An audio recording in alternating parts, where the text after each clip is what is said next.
Hola, mis compañeros Enrique González, Lisette Paola y yo, Wendy Bobadilla, les vamos a hablar acerca de los canales de entrada en la interacción humano-computadora.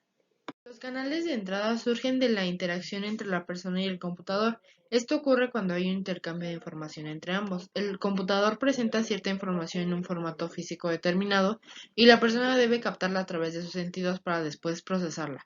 De la misma manera, la persona transmite información al computador, quien la capta a través de sus sistemas de entrada.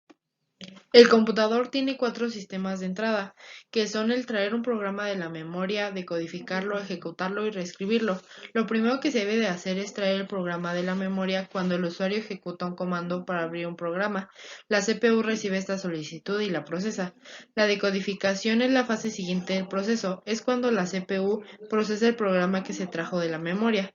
El CPU debe analizar el código para ver en qué lenguaje de programación está escrito el programa y luego decodificarlo para poder comprender las instrucciones contenidas dentro del código. La fase de ejecución es después de obtener el código. La CPU ya está lista para ejecutar la orden y se encarga de que el programa quede listo para mostrarse al usuario.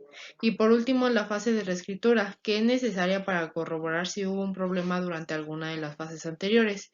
Incluso si todo se cargó con éxito, la CPU reescribe el estado de la memoria durante cada uno de los pasos anteriores.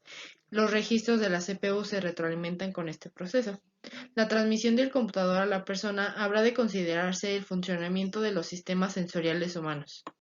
Los canales de entrada son percibidos a través de los sentidos o sensores, que son la vista, el oído, el tacto, el gusto y el olfato. La visión es la principal fuente de información. Su proceso consta de recepción física del estímulo. Este quiere decir que estos receptores son transductores, ya que transforman la energía que provocan los estímulos en potenciales de acción. Para ello, los impulsos nerviosos que se generan son conducidos por las vías aferentes, que son quienes los captan hasta el sistema nervioso central, donde se procesa la información y se generan sensaciones, percepciones y se controla el movimiento y la homeostasis.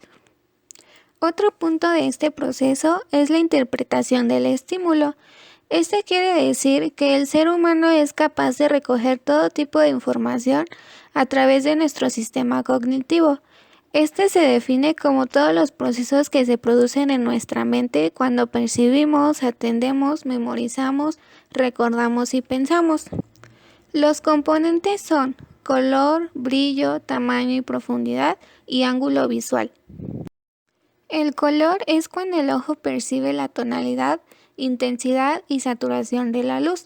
El brillo es la reacción a la cantidad de la luz emitida por un objeto y la profundidad es importante en entornos 3D para dar realismo.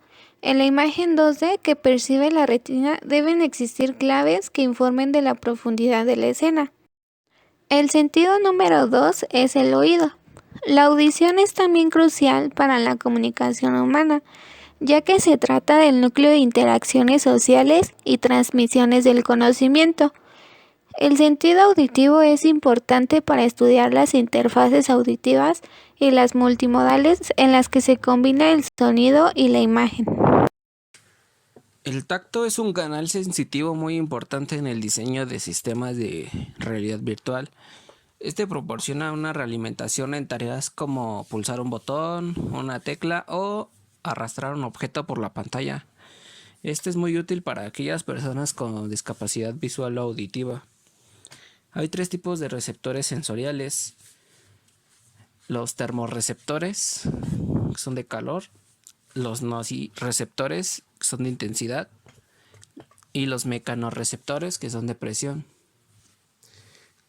Como ejemplo, como ya se los había mencionado, este se ocupa en la realidad virtual, en el touch, al momento de pulsar botones, teclas, etc.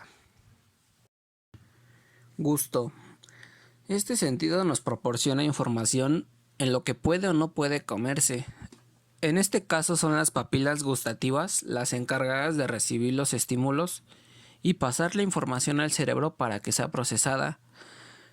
Algunos de estos gustos y sentidos que nos proporciona estos estímulos podría ser umami, las cosas agrias, dulces, amargos y salados.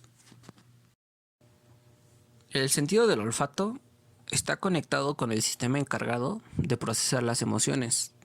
Aún existen grandes dificultades para su uso en el diseño de interfaces. Una es porque existe una gran variación individual en la sensibilidad al olor y otra es la sensibilidad que se pierde con el tiempo de exposición, entre otras cosas.